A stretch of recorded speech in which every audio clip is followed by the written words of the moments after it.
Dans le silence de la nuit, une femme écrivain s'est rendue seule dans une cabane en pleine nature, en quête d'inspiration. Elle ne s'est pas rendue compte que ses moindres faits et gestes étaient épiés par 3 hommes. À la tombée de la nuit, un bruit se fait entendre à l'extérieur de la cabane. L'écrivain est sorti pour vérifier, mais il n'y avait personne. Lorsqu'elle est retournée à la cabane, Erimasta sorpresanel veder le photo de Gliomini apparaître sur le computer. Apparemment, ils avaient envahi sa maison. Et c'est ce qui s'est passé. L'instant d'après, les 3 hommes font irruption dans la cabane.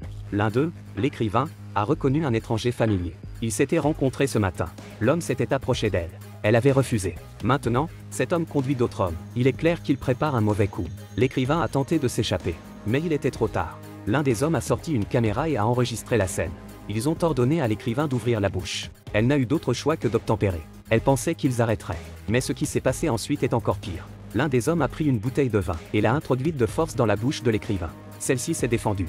Elle a saisi la bouteille et a aspergé l'homme de gaz lacrymogène.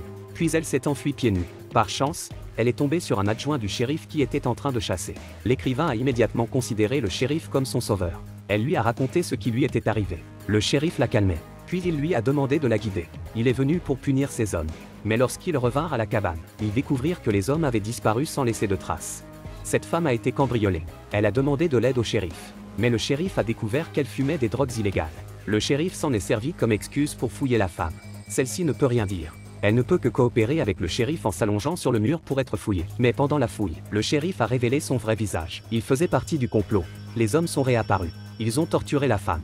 Alors qu'elle sortait de la cabane, agonisante. Elle pensait que c'était fini.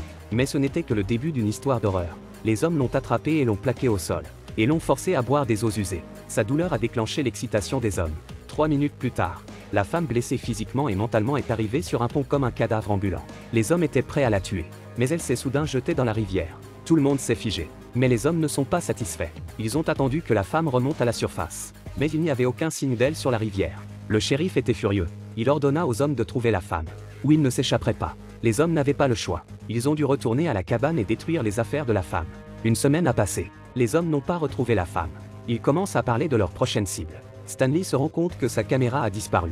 Lorsqu'ils ont appris que la caméra avait enregistré leur crime, ils ont paniqué. Le shérif a ordonné aux hommes de tuer la femme dans la journée. Cette femme a attaché un homme à un arbre. Les sévices étaient horribles. Bras morts, hameçons. Tout cela fait partie de la haine de cette femme pour eux. Stanley s'est débattu et est mort. Johnny n'était au courant de rien. En rentrant du travail, il a rencontré une belle femme. Il n'a pas eu le temps de réagir avant que la femme ne le tue. Johnny s'est réveillé et s'est retrouvé pendu dans sa chambre. Ses vêtements sont trempés. La femme lui arrache les dents. Elle lui coupe ses outils. Il a perdu beaucoup de sang. Johnny est aussi allé retrouver son meilleur ami. Le shérif a reçu un appel de sa fille. Un nouveau professeur lui a rendu visite à la maison. Lorsqu'il a entendu la voix de la femme, il a eu peur. La femme lui ordonne d'aller au parc. Le shérif accepte, mais il est attaqué par la femme. Le shérif se réveille et se retrouve attaché à une table. La femme vise son cul. Elle installe son fusil de chasse. La femme l'attache à une corde. Une extrémité est attachée à Andy. Tout est en place. Il ne reste plus que la tragédie. La femme observe de l'extérieur. Elle attend la fin. Andy s'est réveillé et a vu le shérif. Il fait tout ce qu'il peut pour le sauver. Mais la corde se retire et une balle est tirée. 2 hommes sont tués. La femme se venge. L'histoire se termine. La justice peut être tardive. Mais elle ne sera jamais absente. L'acte de vengeance de la femme est certes extrême.